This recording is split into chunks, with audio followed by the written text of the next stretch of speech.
দেখো আমরা জানি নাউন মোট কত প্রকার, 5 প্রকার। তার প্রথম হচ্ছে প্রপার নাউন। তো প্রপার নাউন কাকে বলে? যে নাউন দ্বারা নির্দিষ্ট কোনো ব্যক্তি, বস্তু, প্রাণী ইত্যাদিকে বোঝায়, নির্দিষ্ট করে। ঠিক আছে, মানে তোমার ক্লাসে অনেক স্টুডেন্ট, আমি বললাম সামিরা স্ট্যান্ড আপ, কাকে বললাম? জাস্ট সামিরাকে, তার মানে নির্দিষ্ট করে। ঠিক আছে, না আমি অন্য কাউকে বলছি? এখানে অনেক স্টুডেন্টের মধ্যে আমি সামিরাকে নির্দিষ্ট করে বলছি সামিরা স্ট্যান্ড আপ। ওকে ওকে সামিরা সিট ডাউন। তাহলে নির্দিষ্ট করে যদি কোনো ব্যক্তি, বস্তু বা প্রাণীকে বোঝায় তাহলে তাকে বলা হয় কি?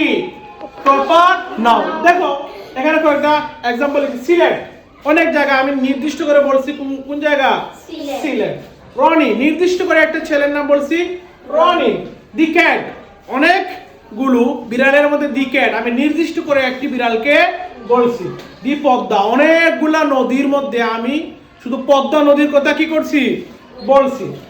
মার্চ, অনেকগুলা মাস রয়েছে, 12টি মাসের মধ্যে আমি নির্দিষ্ট করে শুধু মার্চ মাসের কথা বলছি, নির্দিষ্ট করে। দেখো গোল্ড, অনেকগুলো পদার্থ আছে, ধাতু আছে, তার মধ্যে আমি নির্দিষ্ট করে গোল্ড, স্বর্ণের কথা বলছি।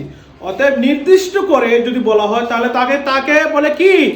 Proper noun. ঠিক আছে, তো একটা জিনিস সবসময় মনে রাখবে, সেন্টেন্সের প্রপার নাউন চেনার উপায় হচ্ছে প্রপার নাউন এর প্রথম লেটারটি সেন্টেন্সের যেখানেই বসুক, মধ্যখানে বসুক আর প্রথমে বসুক, সর্বদা কি হয়? ক্যাপিটাল লেটার হয়। এটা মনে রাখবে। প্রপার নাউন চেনার সহজ উপায়, প্রপার নাউন সেন্টেন্সের যেখানেই বসুক তার প্রথম লেটারটি কি হবে?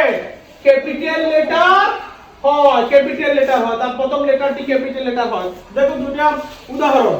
হি lives in Dhaka. He lives in Dhaka, সে ঢাকায় বাস করে। তাহলে নির্দিষ্ট করে বলছে কি না সে ঢাকায় বাস করে? এজন্য দেখো ঢাকা, ডিটা কি? ডিটা কি হয়েছে?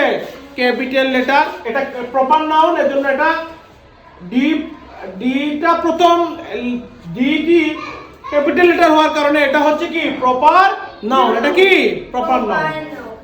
2 নম্বর एग्जांपल দেখো, my brother name is Ratan. আমার ভাইয়ের নাম কি? রতন। নির্দিষ্ট করে বলছি আমার ভাইয়ের নাম কি?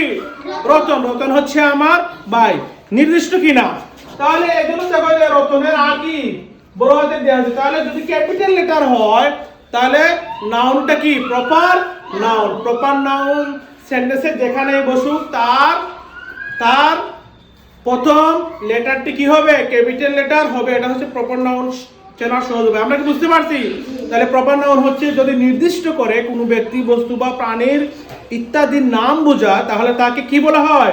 Proper noun. আর প্রপার নাউন সেন্টেন্সের যেখানেই বসুক তার প্রথম লেটারটি কি হয়? ক্যাপিটাল লেটার হয়। আমরা পারবো তো সবাই?